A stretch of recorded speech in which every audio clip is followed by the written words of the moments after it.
Class में जो हम लोगों ने वाटर क्वालिटी के पैरामीटर्स और क्राइटेरिया डिस्कस किया हुआ था।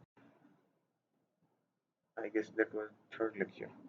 तो जो हमारा फोर्थ लेक्चर होगा इसके अंदर हम लोग वाटर डिमांड एंड सप्लाई को डिस्कस करेंगे।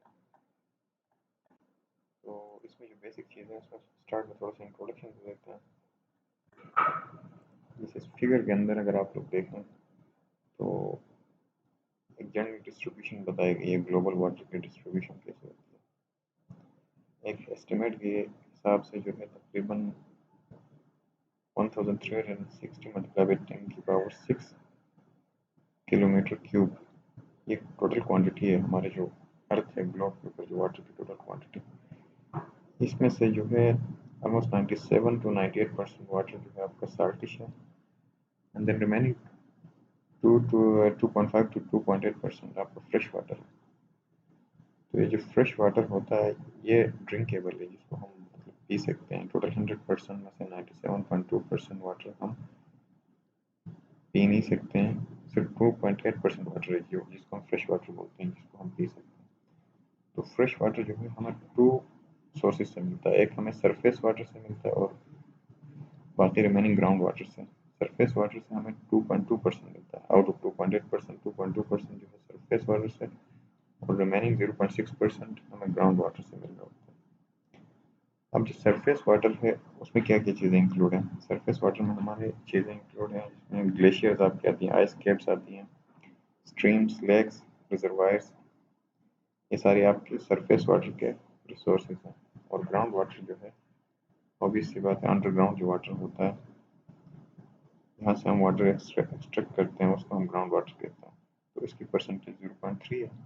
और ग्लेशियर्स और आइस कैप्स हम जो वाटर लेते हैं वो 2.15% है, और स्ट्रीम, लेक्स और रिजर्वायर से जो लेते हैं 0.05%।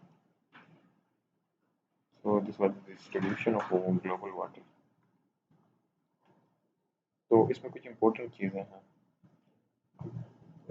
जितनी भी बीमारियां पैदा होती हैं उसमें से 80%, मतलब ये मैं खुद नहीं कर रहा, बोल रहा ना आप लोगों को, ये जो है रिसर्च किया हुआ है कि 80% डिजीजेज जो हैं डायरेक्टली या indirectly they are related to contaminated water, right. और इसमें से जो डेथ की रेशियोज हैं, जो लोग मर रहे होते हैं, उसमें भी 40% डेथ्स जो होती हैं उनका भी डायरेक्टली या इनडायरेक्टली रिलेशन होता है कंटेमिनेटेड वाटर के साथ। तो मतलब ये पॉइंट्स बताने का मकसद ये है कि वाटर की इम्पोर्टेंस, मतलब पानी साफ होना कितना इम्पोर्टेंट है। सो जो हमारा फ्रेश वाटर होता है उसके कुछ डिविजन्स किए हुए हैं। मतलब एशिया के अंदर अगर आप देखें तो एग्रीकल्चर सेक्टर जो होती है वो हमारा 83% वाटर कंज्यूम करती है, इंडस्ट्रीज 10% और डोमेस्टिक जो यूजेज है वो 7% है, जस्ट 7%। और डोमेस्टिक वाटर को हम अगर ब्रेकअप करें तो इसमें यह है कि डोमेस्टिक वाटर का 77% में से 35% है वो टॉयलेट्स के लिए यूज़ होता है, फिर 39 बाथरूम्स एंड वॉशिंग के लिए यूज़ होता है, 18% लॉन्स के लिए, डिशेस के लिए 6% और ड्रिंकिंग के लिए 2%। आप मतलब अंदाज़ा लगा लें कि आपका पीने का जो पानी है, जो ह्यूमन बीइंग पीने के लिए यूज़ करते हैं, वो कितना कम यूज़ करते हैं टोटल में से। एक तो टोटल आपका 100% में से 97.2% तो बिल्कुल वो पानी है जो हम यूज़ नहीं कर सकते। हम सिर्फ यूज़ कर सकते हैं 2.8%। उस 2.8% में से भी 83% एग्रीकल्चर के लिए जाता है, इंडस्ट्रीज के लिए 10%, रिमेनिंग 7% उस 2.8 का 7% ले रहे हैं, सही है। तो 7% के अंदर भी हमारे वॉशरूम्स, जो हम कपड़े धोते हैं वो हो गया, लॉन्स, डिश वॉशिंग, इन सब में यूज़ होके जो बाकी 2% बचता है वो ड्रिंकिंग वाटर होता है। तो अब ग्लोबली अगर देखे जाएं तो वाटर कंटेमिनेशन की वजह से क्या प्रॉब्लम्स रेज हो रही हैं, उनमें से कुछ बड़े प्रॉब्लम्स का जिक्र किया गया है। जैसे टोटल जितनी आबादी है उसमें से 2 बिलियन लोग ऐसे हैं जो वाटर की शॉर्टेज को फेस कर रहे हैं, ठीक हो गया।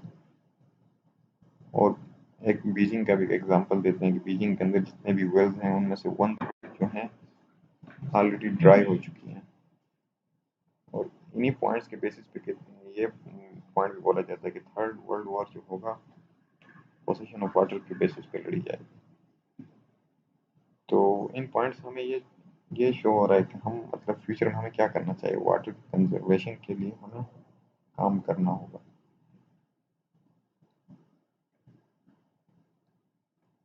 और ये कुछ पॉइंट्स हैं कि मतलब आप कन्वेंशनल जो मेथड्स थे या फिर हिस्ट्री में आपके जो वाटर सप्लाई के लिए यूज़ होती थी मेथड्स, उसमें ये जो बम्बू प्लांट है उसके पाइप बना के यूज़ करते थे या फिर क्ले के पाइप्स बना के वो यूज़ करते थे, एक्वाडक्ट यूज़ करते थे जो एंशियंट सिटीज़ थी उनके अंदर। फिर with the passage of time आप कास्ट आयरन के पाइप्स यूज़ करने शुरू कर दिया। उससे फिर ये हो गया कि आपके आयरन की प्रेजेंस की वजह से माइक्रो ऑर्गेनिजम्स आइडेंटिफाई होने शुरू हो गए। उसकी वजह से फिर डिसइंफेक्शन वगैरह हो गए, फिर उससे न्यू डेवलपमेंट्स हो गए। फिर आजकल जैसे कंक्रीट की पाइप्स बन रही हैं, एचटीपी की पाइप्स यूज़ हो रही हैं वाटर सप्लाई के लिए। अब जो वाटर वर्क है उसको 4 बेसिक कंपोनेंट्स के अंदर डिवाइड किया गया है। पहला तो आपका हिस्सा सोर्स या कलेक्शन वर्क कहते हैं, यहाँ से आपका पानी जनरेट हो रहा होता है वो आपका सोर्स हो गया। फिर उस सोर्स से जो पानी मिलता है उसको फर्दर सेकंड स्टेप में हम लोग ट्रीट करते हैं, उसकी ट्रीटमेंट करते हैं, प्यूरिफिकेशन करते हैं। And then in third step purification होने के बाद फिर उस पानी को हम ट्रांसमिट करते हैं। ट्रांसमिशन के बाद जो स्टोरेज टैंक्स के अंदर पानी होगा उसको फिर हम सप्लायर्स के लिए डिस्ट्रीब्यूट करते हैं। ठीक है, तो ये फैन है 4 जो मेन कंपोनेंट्स है आपके वाटर वर्क के। तो सोर्सेज के अंदर, सोर्स या कलेक्शन के अंदर क्या चीज़ें आएंगी? Used to extract water for further supply can be based upon groundwater or surface water। इसमें आपके जो सोर्सेज होते हैं या तो ग्राउंड वाटर हो सकता है या फिर सरफेस वाटर होगा। और ट्रीटमेंट के लिए हम क्या करते हैं, हमारे पास प्लांट्स होती हैं डिफरेंट सिटीज़ के अंदर, जैसे ऑलरेडी डेवलप्ड सिटीज़ होती हैं, अर्बन सिटीज़ होती हैं, उनके अंदर आपके पास ट्रीटमेंट या प्यूरिफिकेशन प्लांट्स होती हैं जिनके अंदर डिफरेंट प्रोसेस से पानी, जो सोर्स से पानी मिलता है उसको डिफरेंट स्टेप्स के अंदर गुजारते हैं। एट द एंड वो जाके फिर प्यूरिफाई होता है और जिसको हम पोर्टेबल वाटर कहते हैं, जो सेफ टू ड्रिंक होता है। If water quality of source is not satisfactory, then necessary treatment is to be given before supply to the consumers, right? Then degree of treatment depends upon characteristics of groundwater and intent use after the treatment। अब वो treatment किस तरह की करनी है वो depend करता है आप पानी मतलब कहाँ पे यूज़ करना चाह रहे हैं। जैसे डोमेस्टिकली भी यूज़ होगा, पीने के लिए यूज़ होता है, कुछ जगह में फिर जैसे स्पोर्ट्स वगैरह हैं, स्विमिंग वगैरह जो करते हैं उनके लिए पानी यूज़ हो रहा होता है। जो हमारी रिक्वायरमेंट होती है उसको देख के उस हिसाब से फिर सोर्स से जो पानी आता है उसको ट्रीट करते हैं। अब नेक्स्ट स्टेप में हम ये करते हैं कि जहाँ जिस जगह से हमने पानी डिस्ट्रीब्यूट करना है वहाँ तक पानी की जो है ट्रांसमिशन करते हैं, पाइपलाइन वगैरह बिछाते हैं और डिस्ट्रीब्यूशन सेंटर तक उसको पहुँचाते हैं। और जब डिस्ट्रीब्यूशन सेंटर पे पहुँच जाएगा फिर वहाँ से जो है कंज्यूमर्स को डिफरेंट पाइप्स, वॉल्स और ओवरहेड रिजर्वायर्स के नेटवर्क को बिछा के एंड कंज्यूमर तक पानी पहुँचाया जाता है। तो इस फिगर से भी शो हो रहा है कि सबसे पहले आपका सोर्स होगा, source treatment plant selling transmission lines and then distribution network.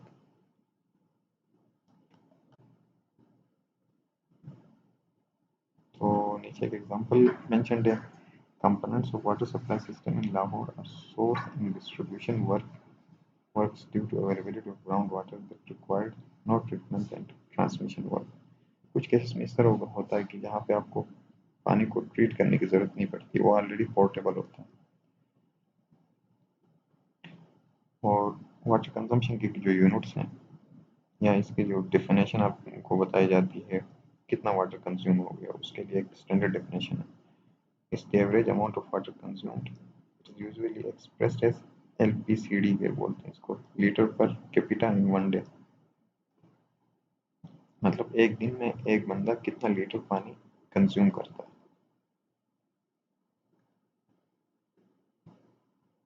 और ये जो हमारा पानी ट्रीट होने के बाद आता है उसको हम कहाँ कहाँ पे यूज़ करते हैं, इसको हम डोमेस्टिकली यूज़ करते हैं, कमर्शियल इंडस्ट्रीज में यूज़ करते हैं, इसके पब्लिक यूजेस होती हैं।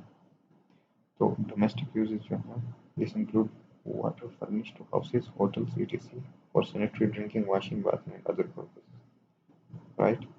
Or it varies according to the living standards of people. It varies in range of 75 to 380 LPCD. It is 40 to 50% of total water. तो डोमेस्टिकली जो यूज होता है उसमें भी डिफरेंट होती हैं, लिविंग स्टैंडर्ड के हिसाब से आपके पानी का इस्तेमाल हो रहा होता है। जैसे कुछ इस तरह होता है कि कुछ घर के अंदर मतलब बर्तन धोने के लिए पानी कम यूज़ हो रहा होता है, कुछ घरों में ज़्यादा यूज़ हो रहा होता है। तो एक इन लोगों ने एवरेज रखा हुआ है, मिनिमम 75 और maximum 380 litre per capita per day. और ये डोमेस्टिक जो यूज़ होती है वाटर वो ऑलमोस्ट 40 टू 50% हमारे टोटल पानी में से 40 से 50% डोमेस्टिक यूज़ होती है, और कमर्शियल और इंडस्ट्रीज के लिए 10 टू 20% है। और इसमें कौन सी चीज़ें इंक्लूड हैं? It is the water furnished to industrial and commercial areas, which includes like markets, office buildings, workshops, garages, private hospitals. The quality of water required for this use is usually related to the floor area of building served. Actually इसमें पानी की requirement का अंदाजा इस हिसाब से लगाते हैं कि आप मिसाल के तौर पे एक बिल्डिंग ले लें, प्राइवेट हॉस्पिटल ले लें, तो उसका कवर्ड एरिया कितना है, उस कवर्ड एरिया के हिसाब से पानी की क्वांटिटी बताते हैं। और कमर्शियल इंडस्ट्रियल यूज में हम इसको अराउंड 12.3 मीटर क्यूब पर 1000 मीटर स्क्वायर, जैसे अगर 1000 मीटर स्क्वायर का एरिया अगर है कवर्ड एरिया, तो उसके अंदर पानी की रिक्वायरमेंट 12.2 मीटर क्यूब होगी। और पब्लिक जो यूजेस होती हैं, public building such as city clubs हो गई, जेल, स्कूल्स, जिम्स, और फायर फाइटिंग के लिए जो पानी यूज होता है वो भी पब्लिक यूजेस की कैटेगरी में आता है, और ये 10 टू 20% होता है। और इसका रेंज जो है 50 to 75 litre per capita per day होता है। तो आई थिंक लेक्चर नंबर 4 को हम यहाँ पे वाइंड अप करते हैं। तो कमिंग लेक्चर में, लेक्चर नंबर 5 में हम फर्दर फिर इसी टॉपिक से रिलेवेंट डिस्कशन करेंगे। So for now good bye.